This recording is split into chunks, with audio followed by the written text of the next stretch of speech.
Day 16 na ng impeachment trial ni VP Sara. Pero bigo na naman, as usual, ang team prosecution. Unang-una na, pinalabas nilang hostile witness itong si Miss Gina Acosta, ang Special Disbursement Officer ng Office of the Vice President. No? Ano nga ba ang hostile witness, mga kanoypi? Ito yung tipo ng witness na parang pinalalabas nilang bias, no?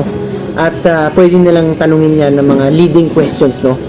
Pwedeng magtanong ang opposing party o ang abogado ng prosecution ng parang mga nakakalitong mga tanong na parang malapatibong, no?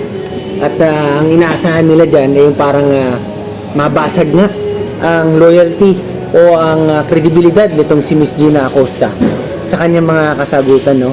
Pero despite sa mga pressure na kinaharap nitong si Miss Gina Acosta, imagine ninyo imagine this. Imagine ninyo, umintrada pa itong si Lolo Erwin Tulfo nyo kanina. Nagre-request lang naman na mai-translate sana sa Bisaya, no? Ang mga katanungan, no? Pero kahit ganun, talagang si Miss Gina Acosta ay napakaganda pa rin ng kanyang mga kasagutan, no? Talagang very factual ang kanyang mga answers dun sa abogado ng prosecution. At kahit yan nga, nasabi nga niya na si VP Sara nga daw ang utos sa kanya na ilipat yung funds dun kay Dante Lachico, no? Ang security officer. Dahil sa isang napakagandang rason din. Dahil ang pinag-uusapan dyan sa confidential funds, no? O yung mga sensitibong mga operasyon nun, ay ang national security o ang seguridad ng ating bansa. Maging ang mga informante nun, ang mga nagtatrabaho din sa mga ganyan napakadelikadong mga operasyon, di ba? So si VP Sara nun talaga, kailangan niya mag-decide na kung ano ang mas nakakabuti ng pagkakataong yun. At sa ating batas, no, meron tayong tinatawag na jurisprudence. Ano nga bang jurisprudence, mga kanoypi? Ito yung mga previous rulings kahit pa ng Supreme Court, no? For example, yung mga rulings din sa PDAF, no? O sa DAP o Disbursement Acceleration Program, no? Kaya ako ito na-connecta dito sa usapin ko. Dahil dun na lang sa PDAF, for example, di ba napawalang sala yung mga senador dun? At ang na-convict na panagot, no? Nahatulan si Napoles. Bakit? Dahil ang mga senador dun, hindi naman nila alam talaga na mapupunta sa korupsyon ang pera, ang pondo, no? Akala nila mapupunta sa mga mahihirap at sa mga proyekto. At kita nyo, mga peking organizations pala. So, meron tayong tinatawag na presumption of good faith, mga kanoypi. Ang good faith, no? Meron tayong mga previous rulings nga na nagsasabi na kapag wala naman talagang masamang intensyon ng isang politiko o isang leader, no? O si VP Sara in particular sa usaping ito, no? Wala naman talagang mapatunayan, no? O wala namang concrete evidence man lang up to now, day 16 na, ang team prosecution na magsasabi na kahit isang piso, kahit isang sentimo man lang, no? Na may nakamkam si VP Sara. Walang-wala hanggang ngayon, di ba? Napakahirap kasi nilang mapatunayan yan. Kaya kita nyo, dinadaan-daan na lang sa mga drama. Imagine niyo isa pa, imagine niyo. Di ba?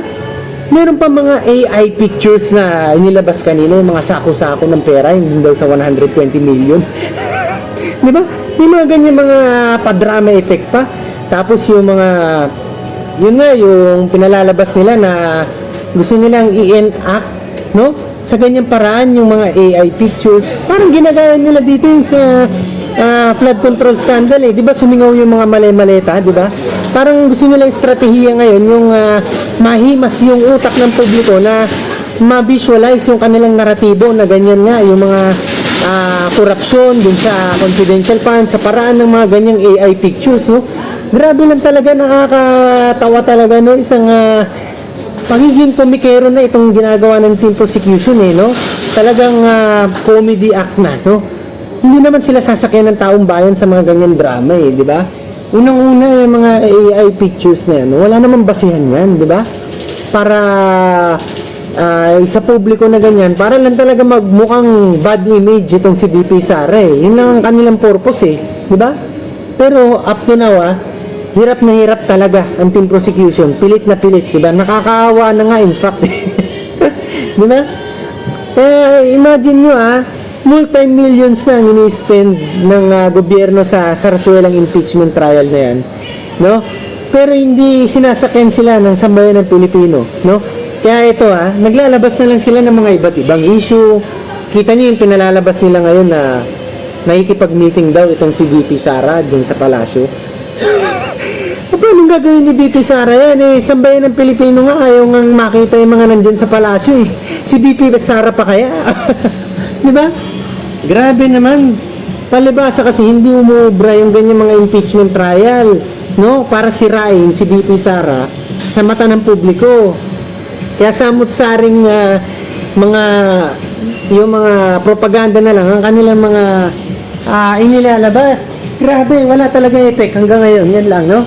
So, yan lang ang ating update. Bukas update ko ulit kayo. Alam ko merong nakaschedule trial ulit. 10 a.m. tomorrow, no? Lagi ko lang kayong pinapaalalahanan na lagi kayong maging makabayan ng sa ganon ng Pilipinas ay maging Singapore one day. Hanggang sa muli, ang inyong pinakasiga sa mga siga, Tigasing Noy P.